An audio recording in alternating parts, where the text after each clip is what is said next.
नाही, सभागृहाचा प्रत्येकाचा अधिकार आहे, त्यामुळे त्या सभेवरती मला काही जास्त भाष्य करायचं नाही. परंतु ज्या पद्धतीने भाषणं झाली, मला वाटतं अजून पण ते त्या खोके शब्दाच्या बाहेर काही अजून ते पडलेले नाही आहे. जनता विसरलेली आहे. जनतेला आता विकासकामं कळत आहेत. जनतेची विकासकामं कोणी केली आहेत हे त्यांना कळतं आहे. परंतु अजूनपर्यंत त्यांना मुख्यमंत्री पदावरून उतरावं लागलं. जेव्हा त्यांनी बाळासाहेबांचे विचार सोडले त्या दिवशी खऱ्या अर्थाने त्यांची अधोगती चालू झाली होती आणि त्याचे परिणाम आज ते भोगतायत.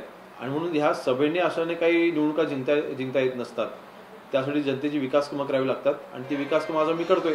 त्यामुळे ह्या सभेला मी जास्त महत्त्व देत नाही.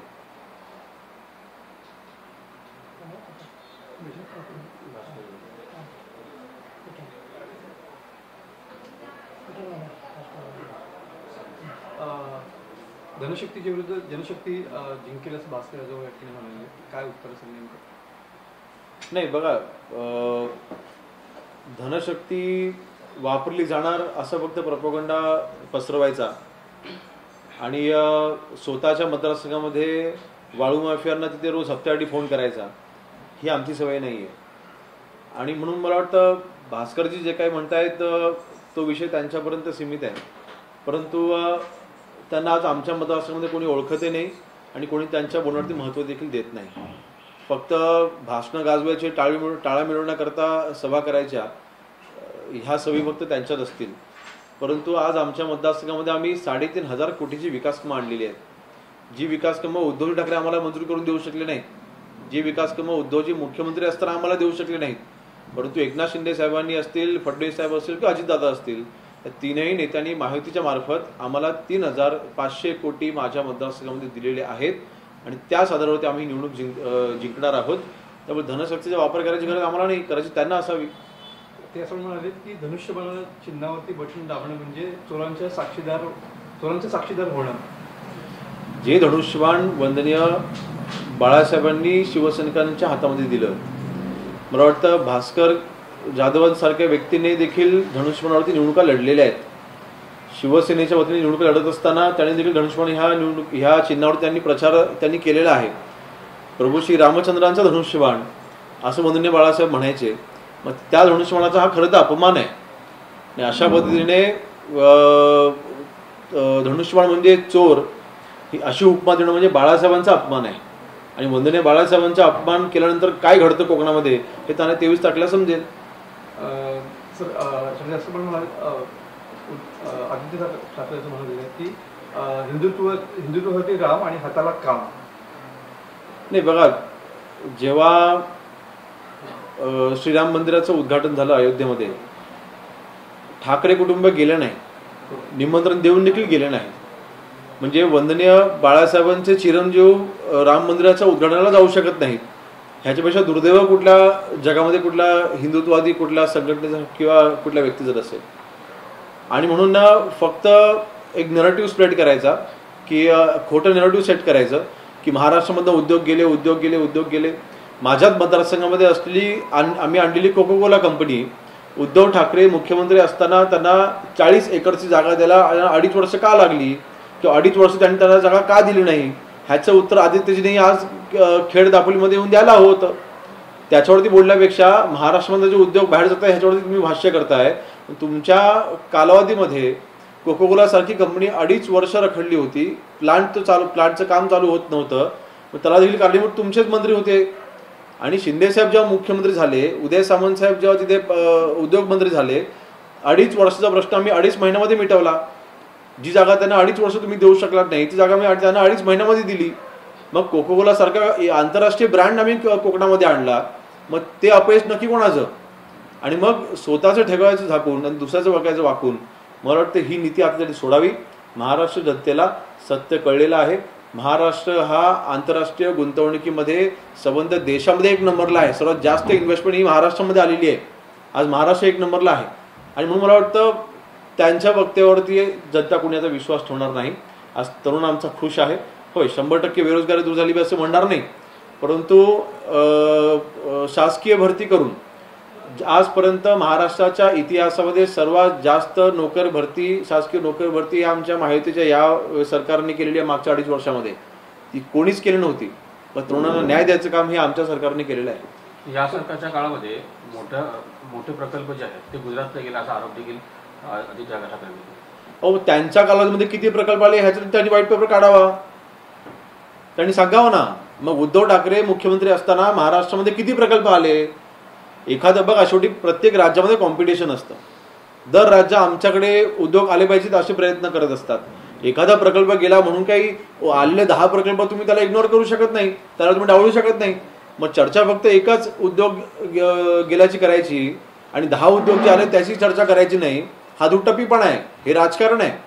मी म्हणून म्हणतोय आंतरराष्ट्रीय गुंतवणूक FDIची म्हणजे फॉरेन डायरेक्ट इन्व्हेस्टमेंट ही महाराष्ट्रामध्ये संबंध देशामध्ये सर्वात जास्त इन्व्हेस्टमेंट ही महाराष्ट्रामध्ये आलेली आहे. म्हणजे सर्वात जास्त गुंतवणूक महाराष्ट्रात झालेली आहे.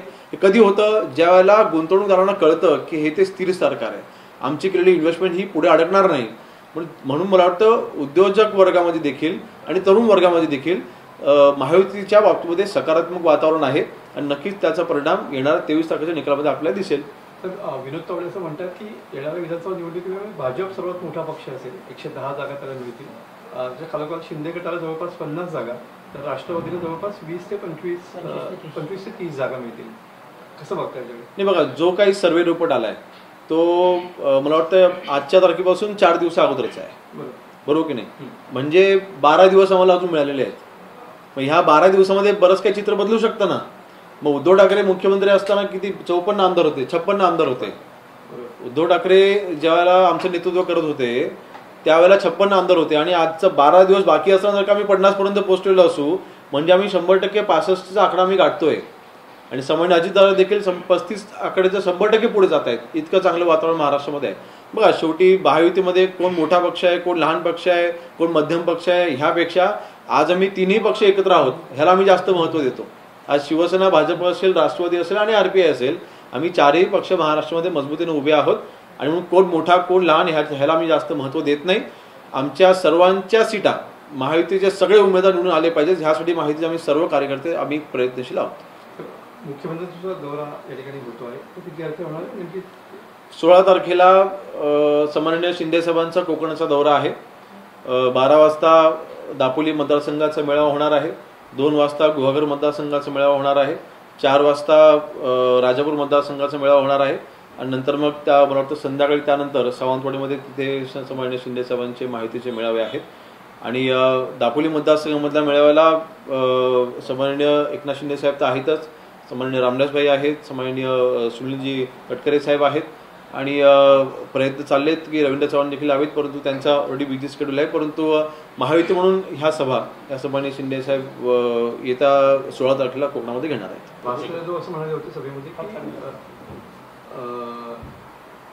ज्या पद्धतीनं रामदासभाई सध्या गप्पा आहेत भाजपच्या मुद्द्यावरती, मला एक ना एक दिवस भाजपला ते डसतील असं त्यांनी उल्लेख भाषणात केलेला पाहिजे. नाही, मला वाटतं महायुतीमध्ये वारंवार खडा घालण्याचं काम हे भास्करजींनी केलेलं आहे. आणि बघा, दापोली मतदारसंघामध्ये शिवसेना भाजपमध्ये वाद होते हे जगजाहीर आहे, पण ते वाद होते आणि आता आम्ही ते वाद मिटवलेले आहेत. शेवटी एका कुटुंबामध्ये संसार करत असताना भांडं लागतंच, परंतु ते भांडणं आम्ही काय घराबाहेर कधी आणत नाही. म्हणून आमची भांडणं आहेत ती आमची दाराआड आहेत, ती भांडणं आम्ही मिटवलेली आहेत आणि आज महायुती म्हणून आम्ही शिवसेना भाजप आम्ही सगळे एकत्र मिळून काम करतोय. त्यामुळे आणि आमच्या संसारामध्ये दुसऱ्या संसारामध्ये डोकावून बघायचं आता मला वाटतं भास्करजीने जरा बंद करावं. स्वतःच्या मतदारसंघामध्ये काय होतंय, स्वतःच्या पक्षाची आता काय अवस्था झालेली आहे, काँग्रेस ज्या पद्धतीने उद्धवजींना संपवण्याच्या मागे लागलेलं आहे आणि त्याची चिंता करावी. काँग्रेसला हे लक्षात आलेलं आहे की उद्धवजी ठाकरेंचे उभाटाचे सगळे खासदार हे काँग्रेसच्या मतांमुळे निवडून आलेले आहेत. त्या ठिकाणी जर का काँग्रेसचे खासदार असते तर ते निवडून आले असते, म्हणजे काँग्रेस हा महाविकास आघाडीमधला सर्वात मोठा पक्ष अजून होऊ शकतो हे आता काँग्रेसला कळलेलं आहे. आणि म्हणून ह्या विधानसभेच्या निवडणुकीमध्ये काँग्रेसचे सगळे आमदार ते निवडून आणण्याचा प्रयत्न करायच्या सोबत ते उद्धवजींचे सगळे आमदार पाडायचे देखील प्रयत्न करतील. म्हणून मला त्यांनी त्यांचा संसार सांभाळावा आणि आमच्या संसारावर त्यांनी दुर्लक्ष करावं. खालच्या शब्दात टीका करणं भास्कर यादव नाही, ती त्यांची सवय आहे, तो त्यांचा स्वभाव आहे. आणि मी मागे कधीतरी म्हटलं होतं की भास्करजी जाधव हे कोकणाला लागलेलं एक कलंक आहे, काळा डाग आहे, मागे एकदा म्हटलं होतं. आणि म्हणून मला वाटतं त्यांची भाषा ही नेहमी अशीच झालेली आहे. म्हणजे कोकण खरं तर हे सुसंस्कृत कोकण म्हणून जगामध्ये प्रसिद्ध आहे, परंतु नेहमी भाषणं करत असताना रामदासबाईंच्या बाबतीमध्ये खालच्या पातळीवर जाऊन बोलणं आणि जी व्यक्ती 3 महिन्यापूर्वी रामदासबाईंच्या पाय पकडत होती त्या व्यक्तीकडनं अशी भाषा करत तर शोभनीय नाही आहे. पण ठीक आहे, त्यांचा वैयक्तिक प्रश्न आहे आणि त्याच्यावरती जास्त काय बोलून मला देखील माझा वेळ जास्त वाया घालवायचा नाही.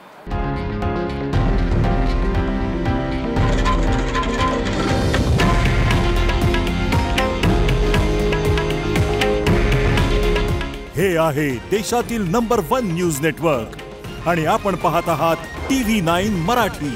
काळजी तुमची, हित महाराष्ट्राचं.